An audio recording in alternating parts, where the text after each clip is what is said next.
What if I told you when you heard this sound, or this one, you knew exactly what was going down? Music in wrestling is more than just a soundtrack. It's a way to introduce wrestlers to the world. And today, we dive into how music shaped wrestling history, from humble beginnings to the revolutionary sound of the modern era. I'm Jonathan Rizk, one of the producers here at Mat Men, and this is the history of music in wrestling. Let's talk about it. Let's start at the very beginning. The 1950s. Female champion Mildred Burke was one of the first to make a connection between personality and music, entering arenas to theme music. Around the same time, wrestling's flamboyant pioneer, Gorgeous George, became synonymous with Pomp and Circumstances, a classical piece that would be later immortalized by Macho Man Randy Savage. Jump to the 1970s, and a man named Chris Colt took it even further, using not one, but two Alice Cooper tracks. Welcome to My Nightmare for his entrance, and No More Mr. Nice Guy for his exit. This was revolutionary. Wrestling wasn't just a contest anymore. It was becoming a spectacle. Even Sergeant Slaughter joined in on the trend. He would walk out to the Marine hymns at the world's most famous arena, Madison Square Garden. He would later claim that he introduced the idea to Vincent J. McMahon. Meanwhile, across the pond, British wrestler Shirley Crabtree, known as Big Daddy, entered to I Shall Not Be Moved. These early pioneers planted the seeds that wrestling themes would grow into. It wasn't until the 1980s when wrestling themes became a common practice. Wrestlers like the Fabulous Freebirds coming out to Leonard Skinner, the Road Warriors using Iron Maiden by Black Sabbath, the Von Erichs using Ted Nugent's Strangehold in World Class, Manny Fernandez using We Will Rock You, or even Hulk Hogan using Eye of the Tiger. Hogan would claim he invented the idea of entrance music, even claiming in his 2009 book, My Life Outside the Ring, that he slipped the music guy $20 to play Eye of the Tiger to do something that has never been done, but as I already talked about, that was a lie. The 1980s were a groundbreaking time for pop culture. In 1981, MTV launched and revolutionized how music was consumed, bringing music videos into millions of homes. Meanwhile, the WWF was shaking up the wrestling world under Vince McMahon's vision of sports entertainment. But what happens when these two worlds collide? You get something truly unforgettable. In 1984, WWE and MTV joined forces for a special event called The Brawl to End It All. Broadcasted live on MTV, it became a pop culture phenomenon, featuring a pivotal women's wrestling match, marking the beginning of what we know now as the Rock and Wrestling Connection. In the main event of The Brawl to End It All, it was a match between the Fabulous Moolah and Wendy Richter. Wendy Richter was managed by pop icon Cyndi Lauper. Lauper's involvement wasn't just a gimmick. It symbolized the merger of wrestling and mainstream music culture. Richter's victory that night wasn't just a win for her, it was a win for the evolving image of wrestling. Cyndi Lauper's role in WWE's storyline extended far beyond the Brawl that ended all. Her appearance alongside Captain Lou Albano and involvement in storylines brought mainstream attention to wrestling. Lauper would even feature WWF stars in her music videos, such as Captain Lou and Girls Just Wanna Have Fun. The rock and wrestling era was a time where the boundaries between music and wrestling were truly blurred. Wrestlers began appearing on MTV regularly, and music artists were woven into wrestling's fabric. The cross-promotion helped both MTV and WWF grow their audiences, particularly among young fans. Music has always played a significant role in wrestling. Think entrances, live performances, and even special guests. The success of WWE's partnership with MTV culminated in WrestleMania 1 in 1985. This event featured major musical acts like Liberace and a guest appearance by Muhammad Ali. The spectacle blended wrestling, music, and celebrity, setting the template for future WrestleManias. So why does this all matter? The Brawl to End It All and the MTV partnership weren't just about ratings or ticket sales. They changed how wrestling was perceived. In 1985, Vince McMahon saw an opportunity to bring a larger-than-life personality to life, and it began with Real American by Rick Derringer. The song was first used as an entrance theme on October 1st, 1985 for Barry Windham and Mike Rotunda, better known as the US Express. Just over a month later, the WWF would release its first studio album titled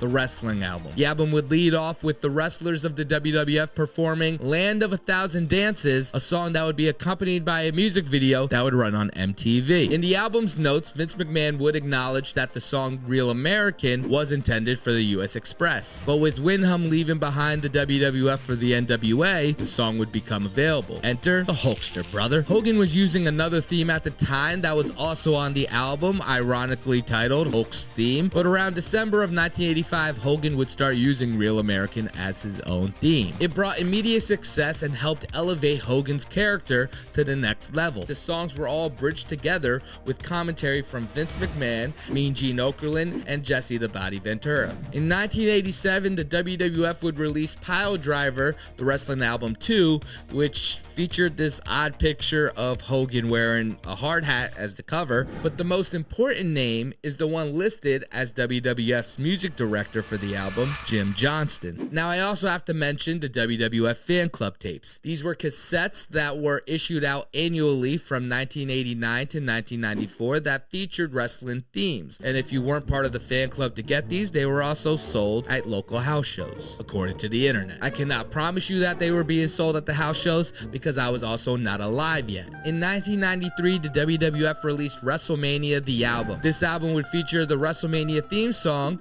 that would later be used by Linda McMahon. That album would reach number 10 on the UK Billboard charts, and it was produced by Simon Cowell.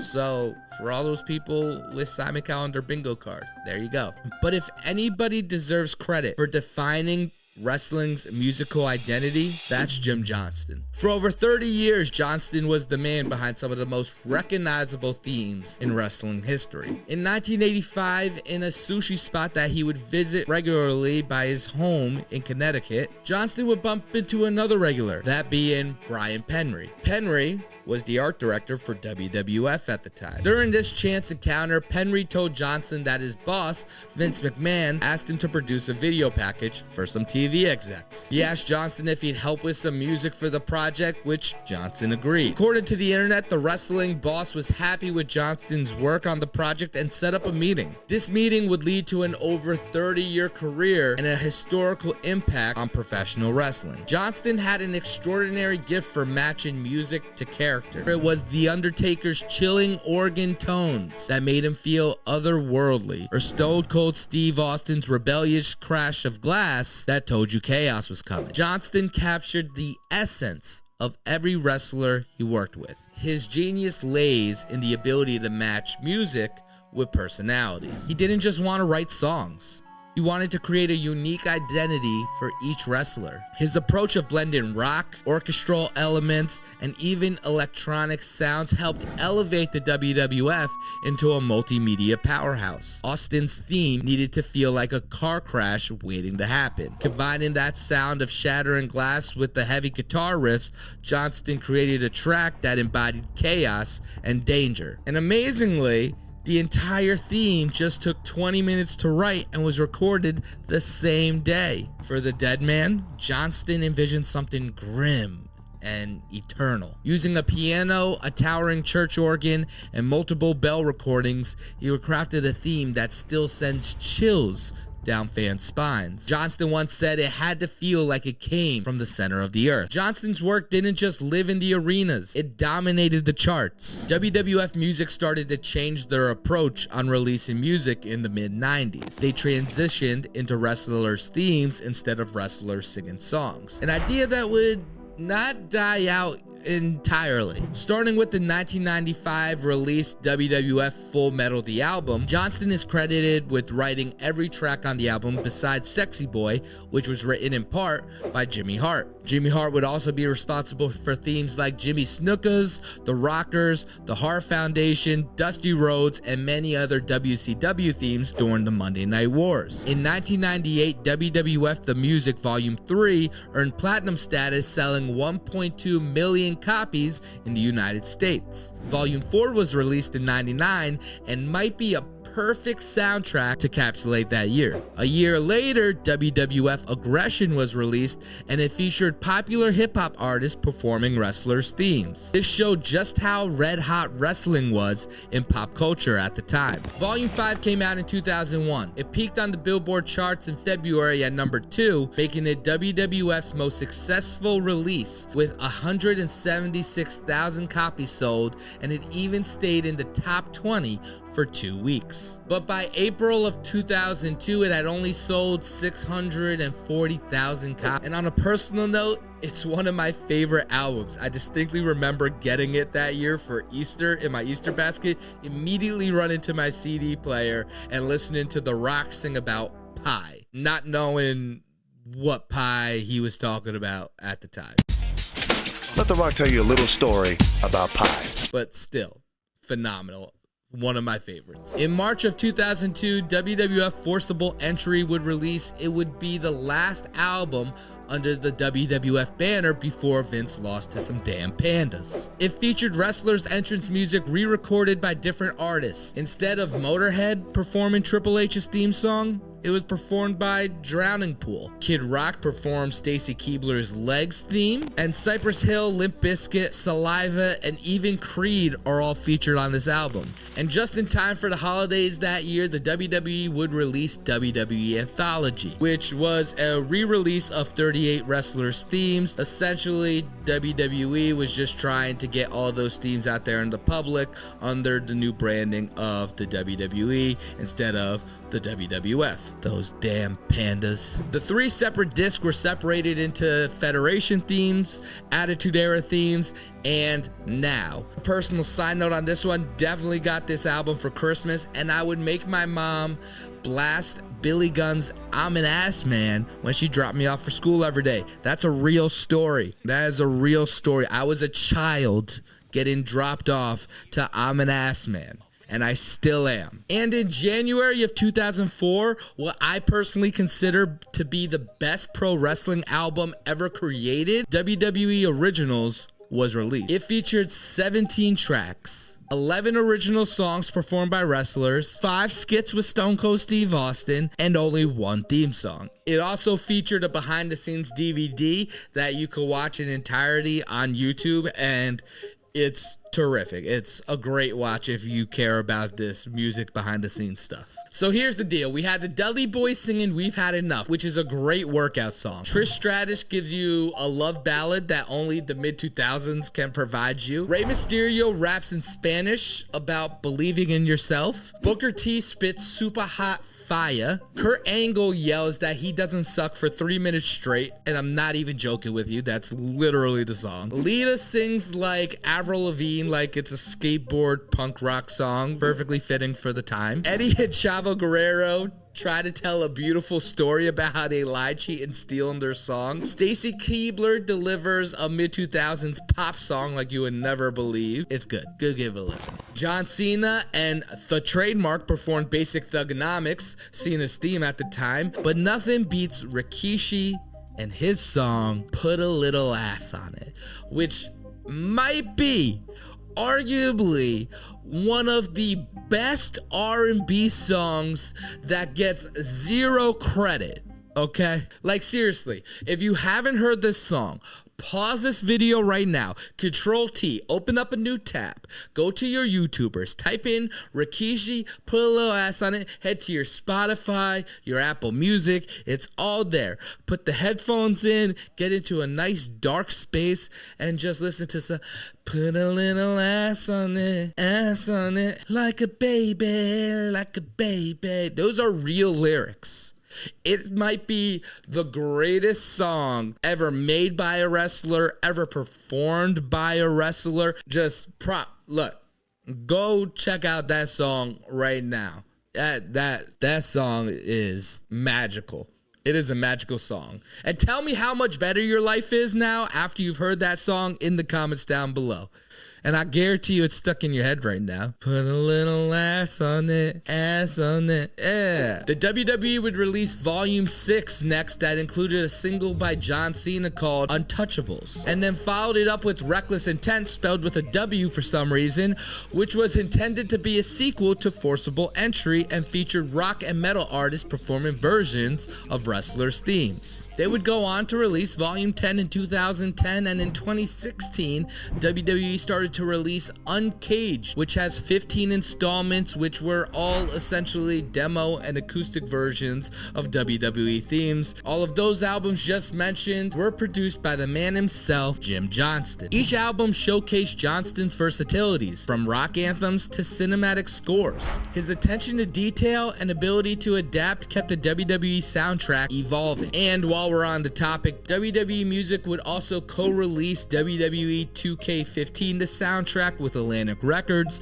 John Cena's You Can't See Me album with Columbia Records, and the Lillian Garcia album released with Universal Music Latino, which I won't say the name because I will definitely fuck it up. They also ended up releasing storyline canon EPs for Jillian Hall and Elias respectfully, and according to Enzo Amore, before his release he was talking to the WWE about releasing an album with them. Anyways, Jim Johnston's creative process was surprisingly independent. Vince McMahon would give him minimal direction, often just a few words describing a wrestler's character. From there, Johnston would let his instincts guide him. He once said he'd watch a vignette or two, pick up his guitar, and see what came out. It was all about emotion, capturing who these characters were. But as WWE evolved, so did its approach towards music. And by the mid-2010s, Johnston's involvement began to wane as the company shifted to newer producers like the CFOs. While talented, Johnston felt their work lacked individuality. In 2018, Johnston said, "It started to feel like I wasn't needed anymore. And when Vince gave me my release papers in 2017, I was ready. It was time to move on." His last and final song he recorded for a WWE superstar was Baron Corbin's Lone Wolf character, who debuted the song right before Johnston's departure in 2017. And while his name no longer runs in WWE's credits, his impact and legacy are undeniable. As Johnston said, he's a storyteller, and now we wait for the WWE to finish the story by honoring his legacy and putting Jim Johnston into the WWE Hall of Fame. But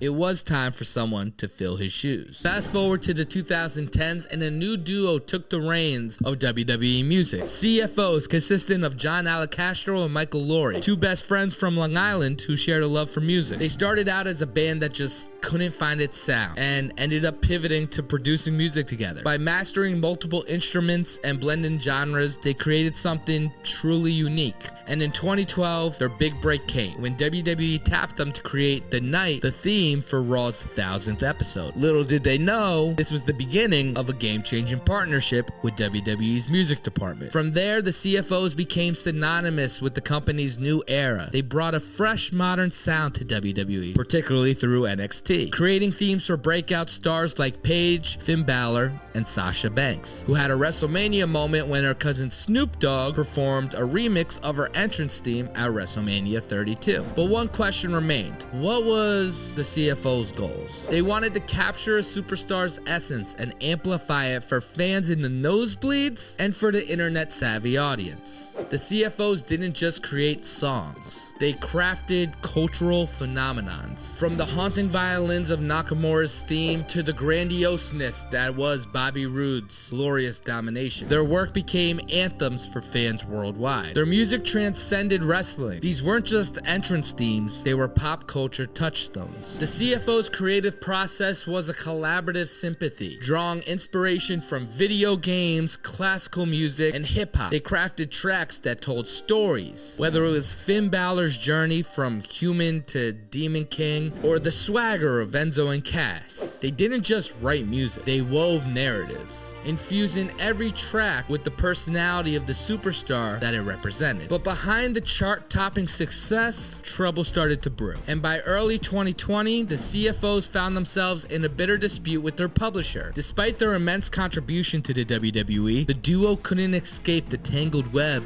of their publishing deal. Attempts to restructure the deal and work directly with WWE and have the WWE buy out their deal ultimately fell through. And by August of 2020, the CFOs were released from their contracts, leaving fans and superstars alike in shock. Since their exit, WWE's music landscape has changed dramatically. Though Def Rebel has taken over, many fans argue no one has recaptured the magic of the CFO's era. Def Rebel is actually a pseudonym for DJ DTP, a New York-based music production company. It's the brainchild of Doug Davis, the son of legendary Clive Davis. And he does it alongside Ali D. Theodore, who serves as their creative director, and Anthony Mariabella, also known as Bella. Their first taste of WWE came in 2019 with WrestleMania 35 theme song, and their first entrance theme, Still Major, was for Zack Ryder and Kurt Hawkins. By 2020, Def Rebel had fully taken over WWE's music department, becoming the sole producers of almost every superstar theme. And no matter what the internet says, it hasn't all been bad. Some of Def Rebel's work is genuinely great. Roman Reigns' current theme exudes dominance, Seth Rollins' themes gets the entire arena singing, and Imperium's theme perfectly matches their static commanding presence. But for every hit,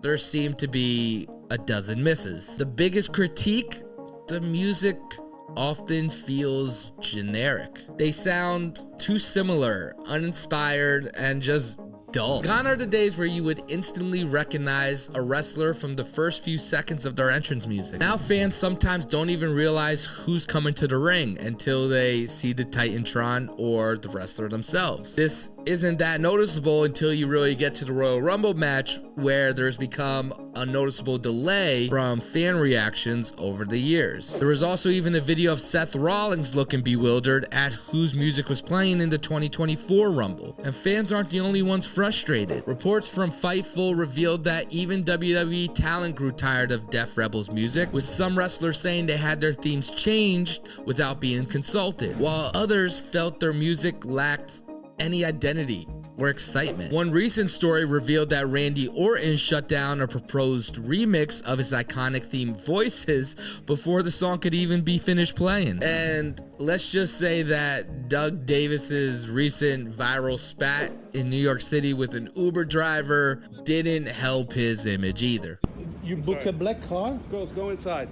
And you tell the You're threatening me. You're threatening me. No, don't stay. You're threatening me. I feel threatened. For what? You are threatening my children. Say your children. You are threatening my children. You said that you're lawyer. I am. Stay far from me. You got out of the car. You are the aggressor. That's how the I'm law closing works. the door. Earlier this year, WWE began to address the Def Rebel backlash, and the company announced they wouldn't be renewing Def Rebel's contract at the end of 2024. Instead, WWE is pivoting to a mix of mainstream music for events and entrance themes. We've already seen a glimpse of this transition. Megan Thee Stallion's Never Play is now SmackDown's official theme. Travis Scott is set to perform the new Raw theme during the Netflix debut on January 6th of 2025, and WWE recently collaborated with artists like Jelly Roll and Cardi B. Meanwhile, AEW has already been taking this approach, licensing mainstream tracks like Jane by Jeffree Starship for Orange Cassidy, or Judas by Fozzy for Chris Jericho, which I know Chris Jericho is the lead singer of Fozzy, so it's technically a song,